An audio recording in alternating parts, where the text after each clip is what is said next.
Assalamualaikum warahmatullahi wabarakatuh. Welcome back to my YouTube channel. Kembali lagi bersama aku Danarik Hesti. Oke teman-teman, di video kali ini aku akan membuat video tentang evaluasi budget di bulan Mei. Oke teman-teman, di sini aku memulai membuat tabelnya sama buat hiasan, buat budget tracker dan Mei budget review.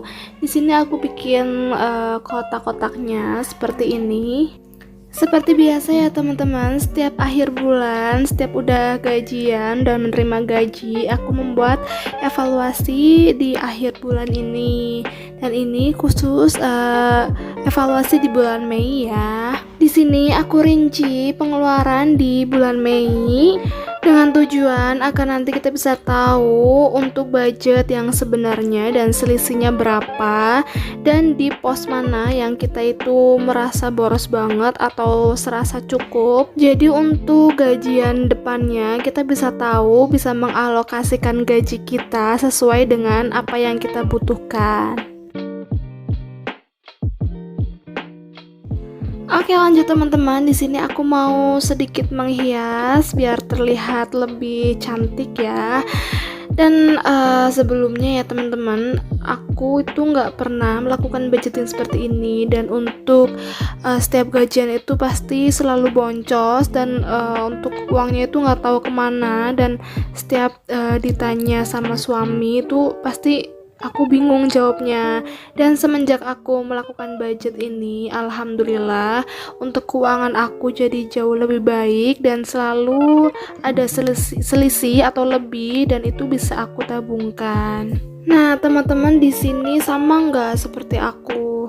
Nah kalau misalkan sama, jadi mulai sekarang teman-teman bisa melakukan budgeting. Jadi setiap ada pengeluaran dan pemasukan, kita selalu mencatatnya, jadi biar lebih terinci. Dan teman-teman kalau sudah melakukan kebiasaan seperti ini, dan untuk selanjutnya pasti teman-teman akan menyisihkan uangnya buat ditabung, dan itu tuh sangat menyenangkan banget. Jadi kalau mau membeli barang yang nggak dibutuhkan itu kayak sayang gitu, jadi lebih baik ditabung buat anak, buat kebutuhan kita yang lebih penting lagi, karena kita kan nggak akan pernah tahu ya untuk kebutuhan kedepannya itu seperti apa.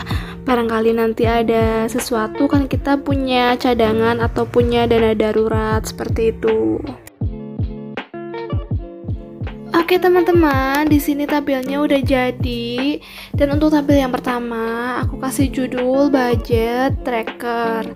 Dan di sini dimana aku mengambil pengeluaran dari pegangan istri ya. Di sini untuk tabelnya itu ada 3 kolom. Tuh yang pertama aku kasih tanggal, keterangan, dan juga jumlah. Jadi setiap bulannya itu aku menyisihkan uang jaga-jaga atau uang pegangan istri untuk aku sendiri. Barangkali aku ada jajan atau ada paket atau ada keperluan dapur yang harus aku beli. Jadi itu ngambilnya di pegangan istri. Dan kebetulan untuk pemakaian di budget tracker ini, aku memulai belanjanya itu di tanggal 15. Dan di tanggal 15 aku itu ada paket sebesar 110.000, dan juga aku beli alat tulis ini buat budgeting ya, itu sebesar 12.000. Dan di tanggal 16-nya aku pergi ke Sabangan mengunjungi kakak ipar ya. Di sana aku makan itu habis 50.000. Dan untuk tanggal 18-nya aku beli sutil, dan di tanggal 19-nya juga ada paket lagi. Jadi untuk di sini tuh setiap pengeluaran dari pribadi aku itu aku catat ya teman-teman. Dan kalau untuk paket di bulan ini tuh aku kebanyakan buat beli keperluan budgeting kayak ring light.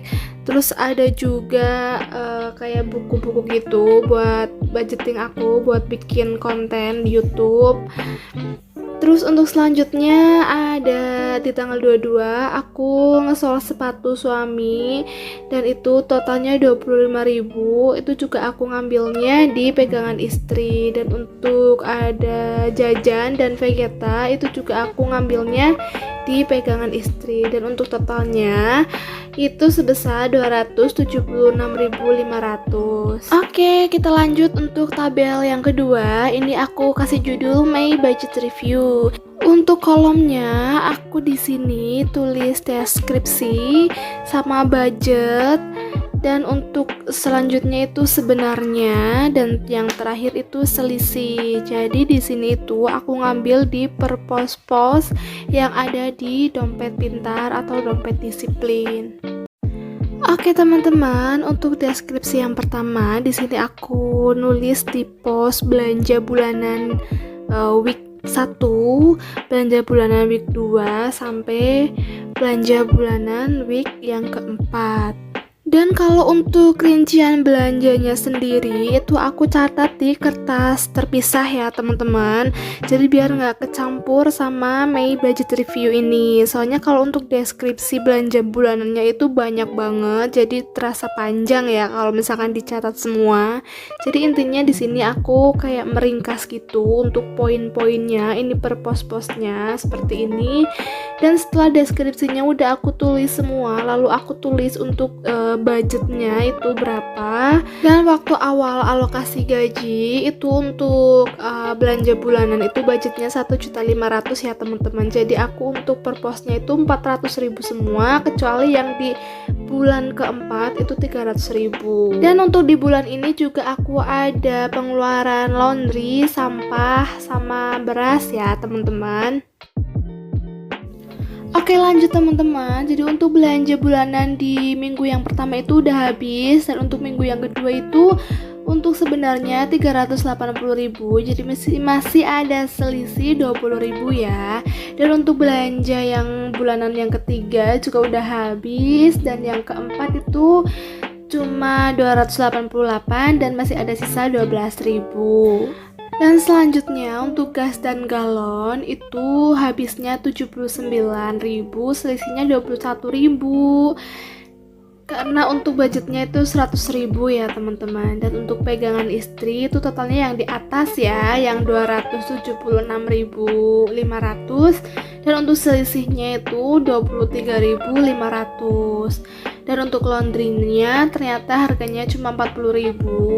Ini aku laundry itu bed cover ya teman-teman, yang berat banget. Dan untuk berasnya di bulan ini cuma keluar 20.000 karena aku dikasih sama papa mertua, itu dapat dari pemerintah ya. Jadi alhamdulillah rezeki. Untuk total sisa budgetnya sebesar 116.500. Di sini aku mau ngambil sisa budgetnya di dompet disiplin atau dompet keuangan ya. Dan setelah dihitung totalnya balance ya sebesar 116.500. Nanti untuk sisanya aku bakal masukin ke sinking fund, dan alhamdulillah di bulan ini juga suami aku ada lebih, mungkin dapat sisa dari uang pegangannya sendiri atau tips dari tamu di tempat beliau bekerja.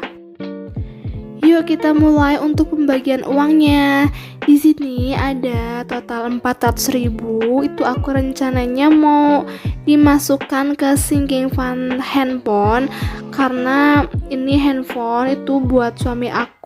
Ada di video sebelumnya aku udah jelasin kalau suami aku itu handphonenya sebenarnya nggak rusak, cuman ukuran memorinya itu kecil jadi gampang full ya. Sedangkan suami aku itu setiap harinya pasti ngoleksi kayak video sama foto buat di tempat kerjaannya. Nah di sini karena totalnya 400.000, jadi aku arsirnya itu 4 kotak ya teman-teman. Dan jangan lupa uangnya kita masukkan ke Ziploc sinking fund bagian handphone ya teman-teman. Aku save di sini. Rencana aku untuk targetnya itu bulan depan, semoga pasti akhir Juni untuk tabungan handphonenya bisa segera full dan bisa cepet-cepet beli handphonenya. Dan di sini ada pecahan 2000-an, aku masukkan ke the power of 2000 ya. Untuk satu kotaknya ini aku isi 10 lembar, ini pas banget ada 10 lembar.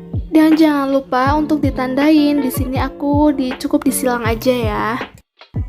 Oke, aku langsung masukkan uangnya ke box The Power of 2000. Kalau pakai Ziploc itu terlalu kecil ya. Jadi ini mumpung aku ada box kosong, jadi aku masukkan buat The Power of 2000. Nah, teman-teman jangan lupa kalau misalkan ada sisa uang belanja receh, kita kumpulkan uangnya ya. Oke, di sini juga untuk sisa uang koinnya aku masukkan ke tabungan koin juga. Dan di sini ada dua toples, yang satu khusus buat 500 sama 1000-an dan yang satunya khusus buat 100 sama 200 perak. Jadi aku pisahin ya biar nanti ngitungnya lebih gampang. Dan ternyata ini masih ada sisa uang kertasnya. Mungkin aku akan masukkan ke dompet disiplin aku masukkan ke pos pegangan istri buat nanti kalau misalkan ada tambahan pengeluaran atau apa, jadi bisa ngambil di sini. Nah, mungkin itu aja evaluasi budget aku di bulan Mei ya teman-teman. Semoga ini videonya bermanfaat. Jika teman-teman ada pertanyaan atau mau sharing, bisa tulis di kolom komentar ya. Dan untuk informasi pembelian dompet disiplin, binder, dan ziplock dan lain-lain, aku tulis di kolom deskripsi ya. Oke, itu aja video dari aku. See you on the next video. Bye-bye. Wassalamualaikum warahmatullahi wabarakatuh.